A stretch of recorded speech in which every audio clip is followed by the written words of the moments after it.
Hi, everybody. Okay, I think it's working. So, okay, the third and last talk for this morning session is by Lorenzo Giambagli from the University of Florence on spectral pruning for neural networks. Hi, everybody. I will try to be very concise because I know there is the glucose drop at the end of every morning. So today I will try to it's not that stable. Let me, okay. Today I will tell you about a technique that is for a task that is called pruning, which basically it's a task that is very popular nowadays, that networks are becoming bigger and bigger. And in particular, we applied it to a feed-forward neural network, which are very ubiquitous in the science. They are very popular. So I hope that you'll find it very interesting, and at least as we have found it. I will start with a quick recap on network, because as I will show you, there are some kind of, let's say, network-oriented ideas in this way of pruning your neural network. So just to be sure that we are on the same page, I will start with a very quick recap. Then I will shift on how training in the so-called spectral regime or spectral domain of a neural networks is possible. So what does this mean? And then I will show you how you can prune using the spectral domain a network. So first of all, let's start with what the spectral domain is. And in order to do that, we go through this very quick recap on networks. So let's start with a very easy network. This is the 4-neuron network, or at least a 4-node network. And as you can see, there are those connections coming from the first 2 neurons to the other 2, right? And I mean, in principle, this is like perfectly defined. You can define it in several ways. One way which you can represent this network, a very, let's say, handy way, a very clever, to me, also clever way to represent this network, using the concept of a matrix, and you use the called adjacency matrix. And this matrix basically encodes the information connected to the connections. So you have basically a row for each node, and also a column for each node. So it's a square matrix, which will be very important later. And the properties of this matrix is basically that you have inside your as coefficients the connection from node 1 from node I to node J, or at least in this sense of, I mean, if you are labeling there are lots of ways in which you can represent this matrix, but basically here I'm referring with the first index here, that is the one that is where the activation comes from and then where it goes. So here you will find the link from node I to node J, basically, and this will be the weight of this connection right here. And you can go on, you can have loops, you can have whatever connection you want, basically. Now, what does this matrix tell you? It tells you how information flows in your network. So if you have, for example, an activity on the first node, which will be like, for example, an activity, like some kind of information in the first 2 nodes, you can ask yourself, how can I transfer this information? How can I represent the transfer of information? And if you account only for linear transfer of information in this network, it is only due to the connections, and you can schematize the action of the information flow in this way. So you have the action of the matrix A to your vector, which now is a 4-component vector, whose first 2 components are nothing but the activation on the first and the second neuron. So very easily, this returns you a vector, which is the activation that you have after flowing inside your network, right? So quite easy. But you can now start asking yourself if, I mean, this matrix A has some kind of spectrum, so has eigenvalues and eigenvectors. And indeed, for example, for this network here, the questions is quite easy because, of course, it's a 4x4 matrix. And turns out that the spectrum, at least the eigenvectors, are in this form. Now, a very nice thing about this matrix is that it tells you something regarding the properties of your network. This is very useful if you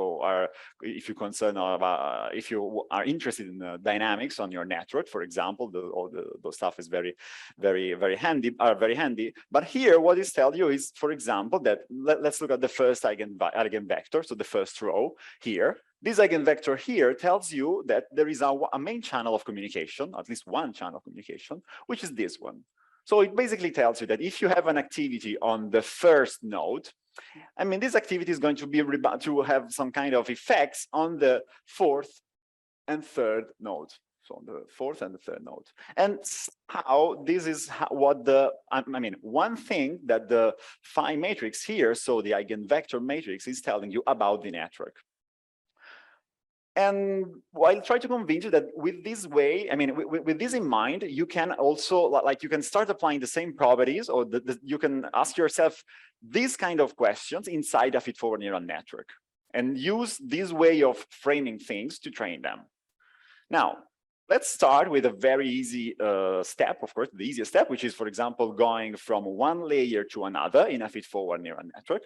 And this is represented using this way, I mean, of thinking about that, about the neural network as a, let's say, a graph, or as a conventional network.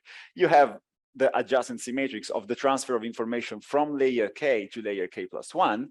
And this will be a matrix with this structure here, because it tells you nothing exceptional, but only the fact that you take activation from the first K neurons, so this, and you rebound this activation on the last NK plus 1 neurons, so the one on the following layer. Okay, so this is just a way of schematizing the action of the network. Now, clearly, in order to be, how can I say, in order to be effective, this thing has to be applied to a vector. So here, let's ask ourselves what happens. So you start with activity on the vector, on the vector which will be on the first component, and then you will rebound on the second one, right? What about for a deep neural network? For a deep neural network, the idea, I mean, it's the same. You just have to think a little bit bigger. What will one way? This here it will come a little bit trickier. If you are more interested, I will give you more details, of course, after the talk. But one way which you can think about this is the following. Let's assume that you have your activity on the first layer. So you have a vector which will be of the size of the full network here, which will have only non-zero component on the first n1 coefficient. Then you will act with a matrix, which will be on with the structure that I'm showing you here, and you will have a flow of activation. So then the vector will have a new activity on the second n2 component. And so again, you will shift again with on the n3 on the following section of your vector, again applying the adjacency matrix of the block of interest, right? So then you arrive at the end, which is, of course, what you wanted in a feed-forward neural network. And then when you are at the end, you can start, I mean, build up the training. So what does it mean going in the spectral regime of that?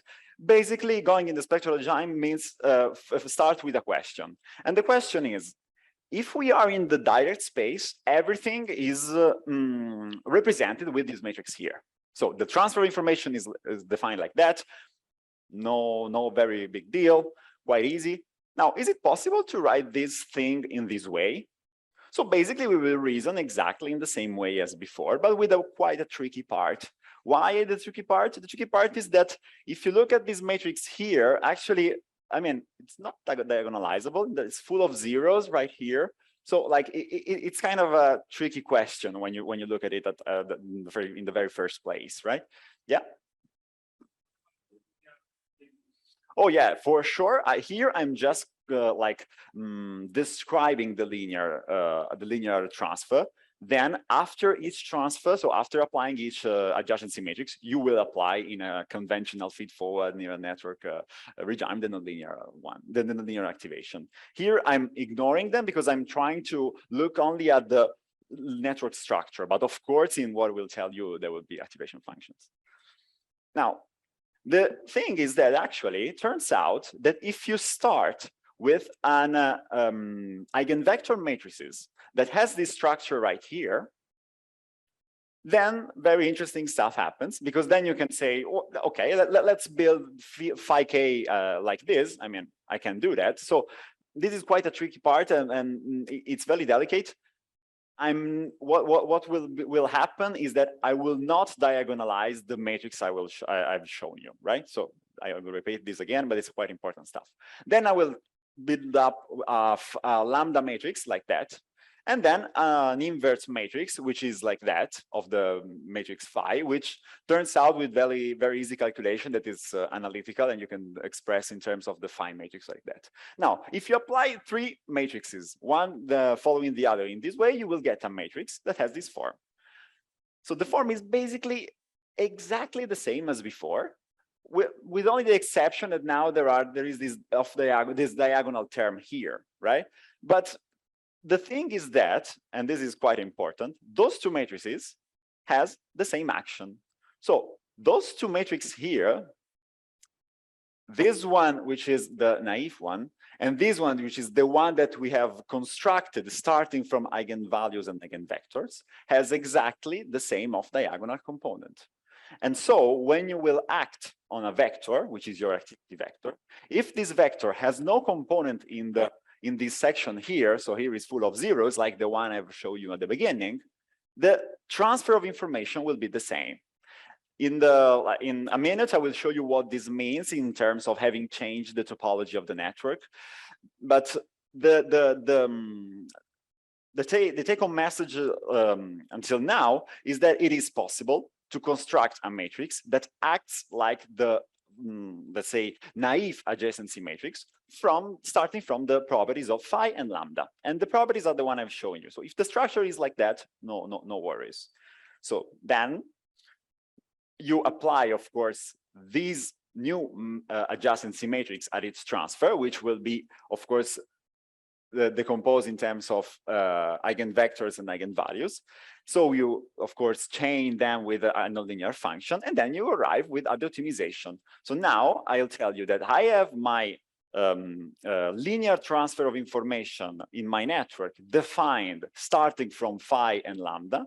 And so I will train with respect to phi and lambda. So I will train with respect to the off-diagonal part of the matrix phi, the green rectangle. So, and then all the eigenvalues. So the diagonal part of the matrix lambda.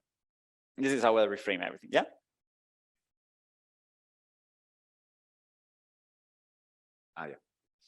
Essentially, so just to make sure I'm following. You are expressing the weight matrix in a redundant form. Yeah. So like you have now more parameters than those can be, that could be in fact trained if you want. You have parameters so you have implicitly parameters that are redundant. You have a bigger space exactly. At this moment here, they come exactly. I mean, if you.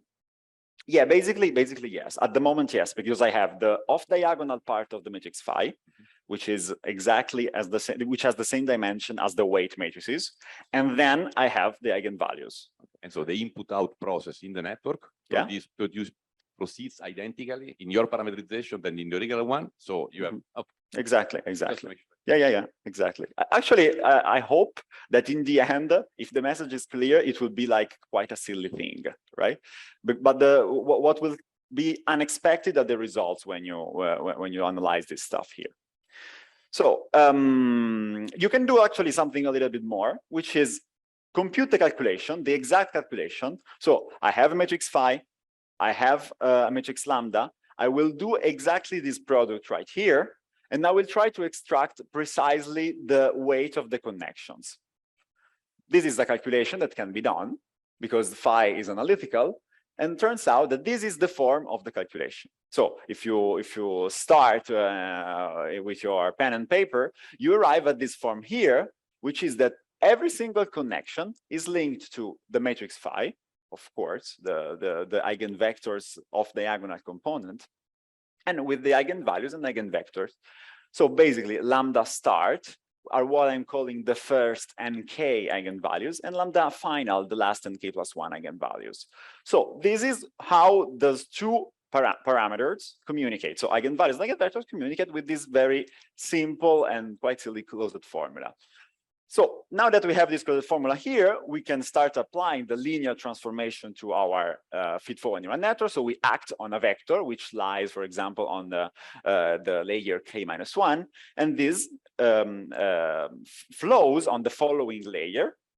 And this is what happens. So this is the activation that you have. So those are the links. I've just substituted these there. And how can you interpret this? Now, one way in which you can interpret this is quite trivial in the sense that you can start thinking about the phi's as basically some kind of transfer. So those are the off-diagonal components, the rectangular part of the matrix phi. And then those eigenvalues are some kind of amplification, a local amplification that happens on the neuron. Because as you can see, as I will show you now, what happens is that basically this structure here tells you that the network we have constructed has two channels of communications. One, which is this, so from one neuron to every other. So training this eigenvalue here accounts for nothing but an amplification of this whole bundle of connections here. And another one, which is that. So training this eigenvalue here, so the final ones account for some kind of amplification of this whole channel here. If someone wants to say that this is quite, I mean, a very, very trivial way of saying that could be, I have a simple neural network and I add something that is a local multiplication on each node. Now, this is something that it's quite the same as what I'm telling you. Why I'm telling you quite the same? Because if you compute the calculation, you will see that it's not the same, but for sure it's the same when there are some kind of approximation, which is the one I will tell you in a moment. And the one which will be useful for pruning, of course. Why? Because now I have everything, I have spectral again, and so on and so forth. So I can ask myself one very simple question. I have a precise one-to-one correspondence between connections, eigenvectors, and eigenvalues. I will train now, let's imagine that I will only train with respect to the eigenvalues. So all the parameters that were on diagonal of the matrix, basically now will be the parameters I will take the gradient with respect of, okay? Now we work in a very simplified case. So the starting eigenvalues will be 0. This is, I mean, it's a matter of choice. I can fix them, and I will fix them to 0. So what happens now, quite interesting, is that there is a one-to-one correspondence between a single node and an eigenvalue. And this is just a matter of, I mean, calculation if you want, but what would be, what happens now is that if I look for a single, if I look for a single transfer of information, I'm only considering as a bundle, only the bundle of connection coming from all the neurons on the K layer to one on the K plus one. So all the bundle of information like that. Basically, I'm only taking into account something that is like that. This situation right here. Okay, so those are set to 0. What happens now is that, I mean, those are assumptions that I made. So I have a one-to-one correspondence between eigenvalues and nodes. And what happens now is that, I mean, to me, the optimizer will exploit the best random eigendirections because it can only do that, basically. And is that maybe there is some kind of proxy for relevance of those directions? And the proxy for relevance of those directions that I choose is the magnitude of the eigenvalues. So I'm telling you that you have in a way to trust me and to say, and what I claim is that the bigger the magnitude of the eigenvalue, the bigger the relevance of the random direction that has been chosen by initialization in your network. Which is actually not, I mean, kind of makes sense, right? Because if, let's imagine that, for example, an eigenvalue is 0. That means that the whole bundle of direction is multiplied by 0. So, I mean, naively, that node right there is not relevant when information are passed from the precedent layer, right? Now, we claim that basically this also happens when everything is basically the same when you train also phi. So here again, you're training more parameters than the one of a conventional network.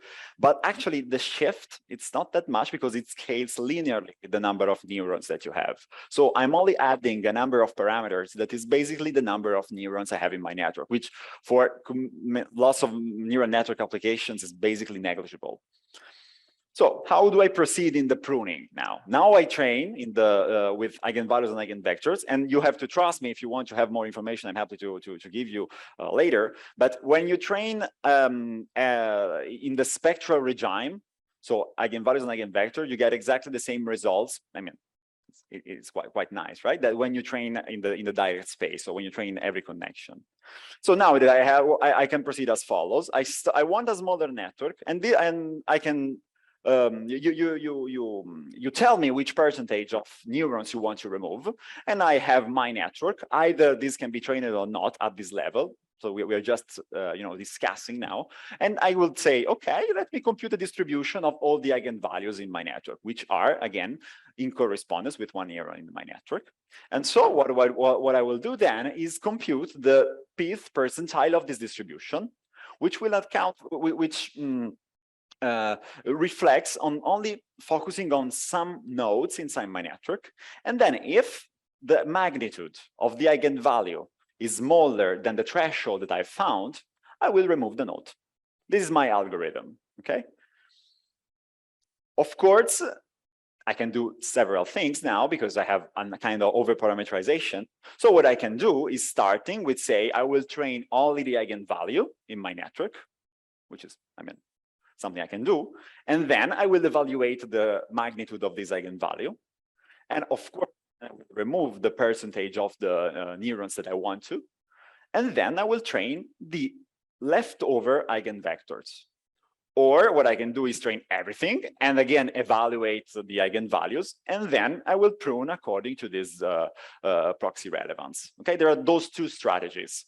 Now, some of you might say, if you want to convince me that this is some kind of a nice thing to do, or maybe a relevant thing to do, to think of, so ignoring the, to me, quite interesting fact that you can start from, quite strict mathematical principles to define what I have told you, that you can start saying, okay, I need to find a comparison if you want to do the same thing on direct space. And there are a plethora, like tons of ways in which you can prune the nodes in the direct space.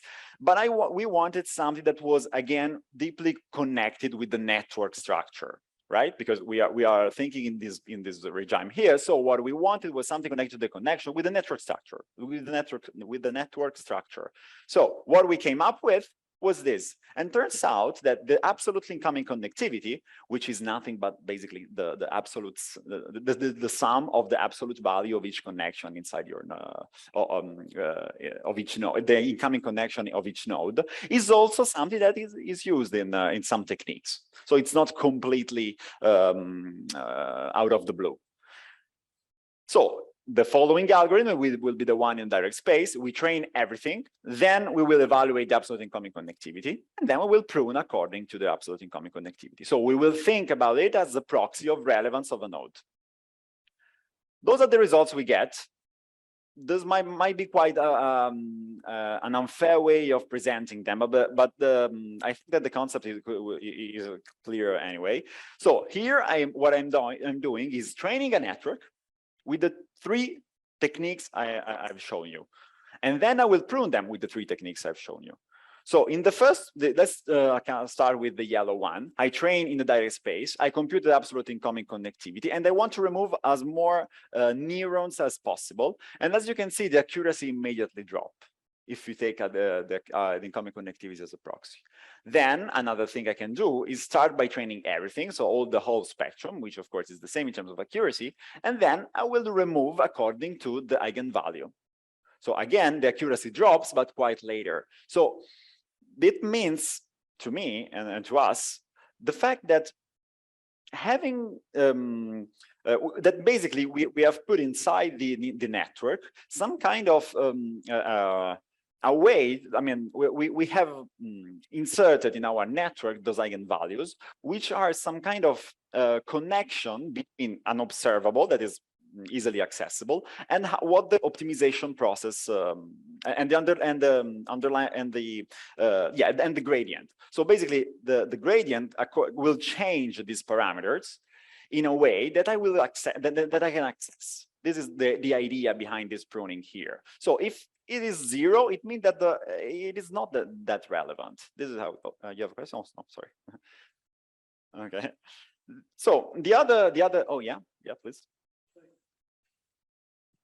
So in this comparison, you are in the green curve training 2 times. No, I'm not. I haven't told you nothing about the green curve. Sorry. Now, what I was telling you about the blue, but Yes, with the green curve, I train twice because I train lambda first, and then I again follow this with a training of the leftover small network.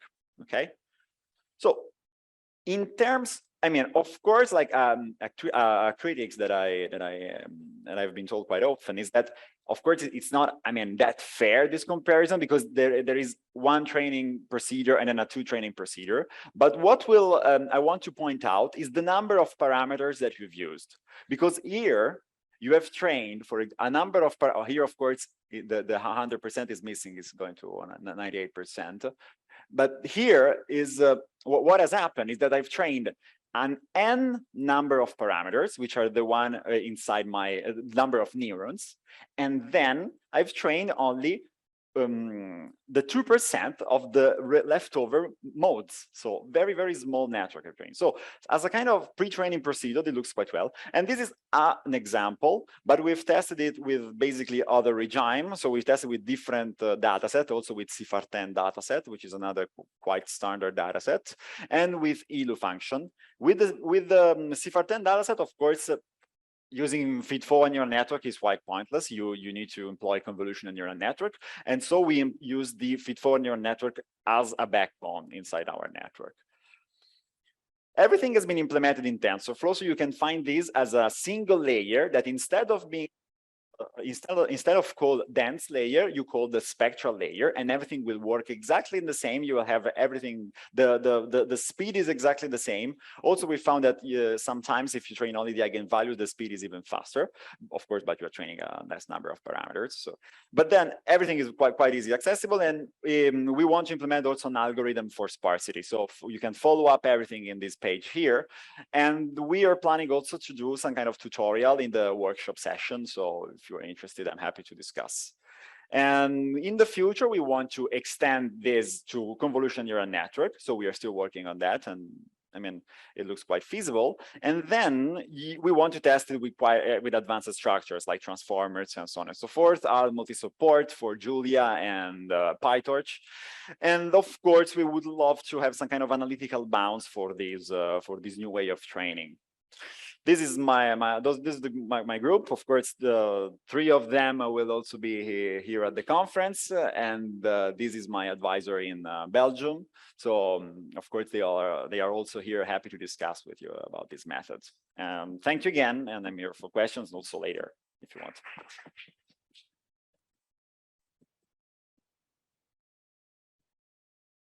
Thank you for the talk. Questions?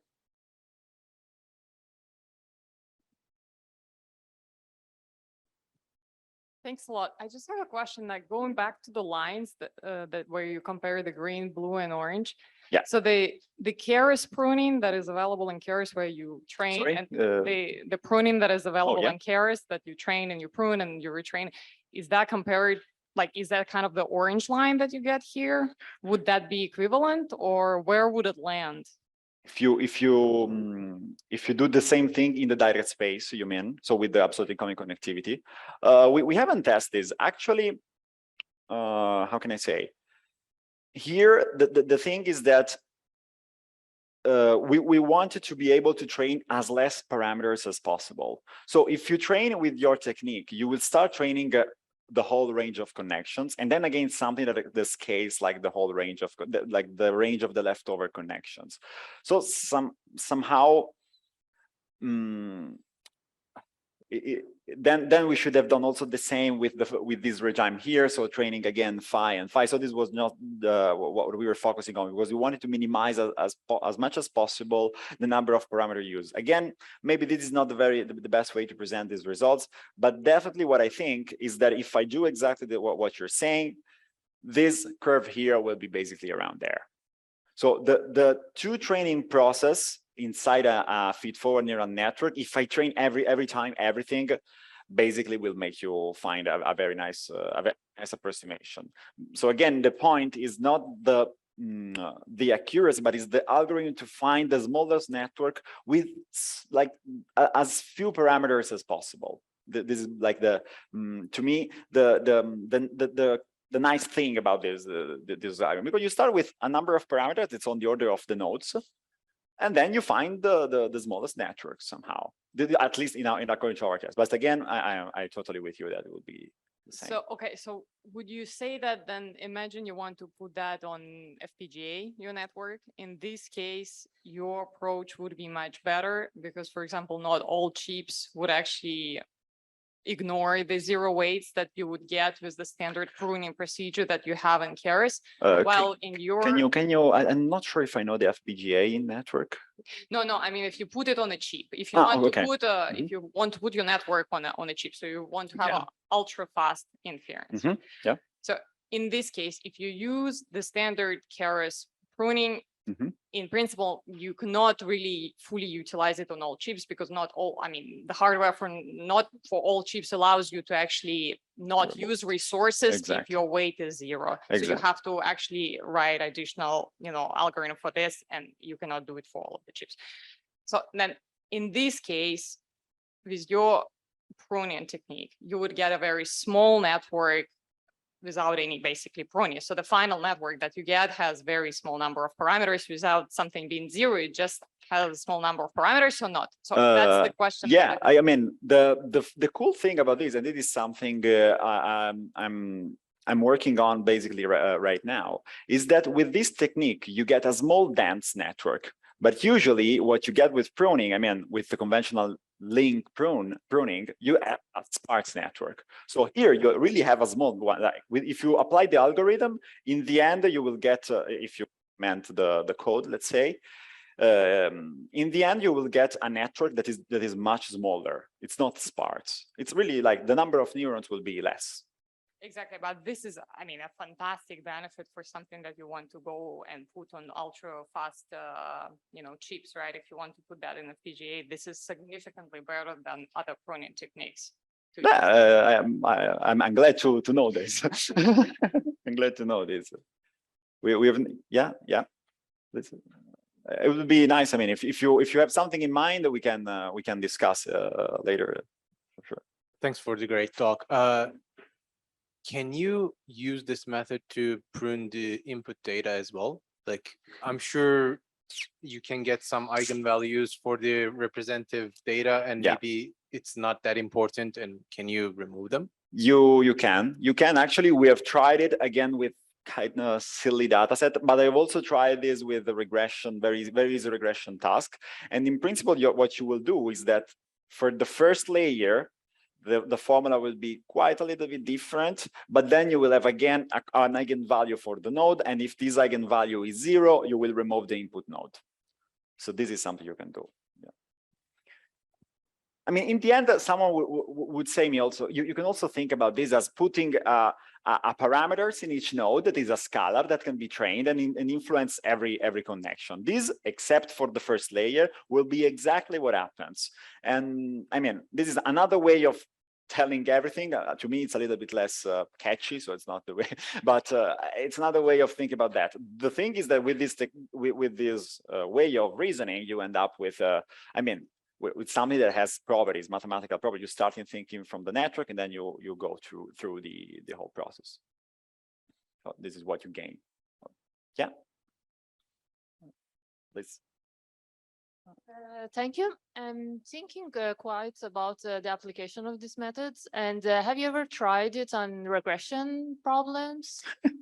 We are now, but I mean, the truth is that we have given a thesis, a bachelor thesis, and it works. It works very well, but I won't say that it's perfect because it's too preliminary, the result. But we definitely want to. Actually, I think it would be interesting to have a quite interesting problem to apply this to. Maybe. Yeah, because what I'm thinking, like just now, let's say, roughly speaking, basically, if you're training on a set of parameters and then you're pruning, you're quite changing the manifold of neural network is seeing, and as a physical problem, basically then you would change the model that it would get at the end. So if it's a regression problem, basically you are changing, it can change completely the model at the end that you have. So yeah, I cannot figure out how can this like be consistent let's say. Yeah. I mean, the way you explore definitely the function space when you remove eigenvalues in the regression is definitely different. But what I can, and like I'm pretty sure that if you have 0 in the eigenvalues, then it means that the incoming connections are not relevant at all. So this is something that is, I mean, it's by construction, let's say.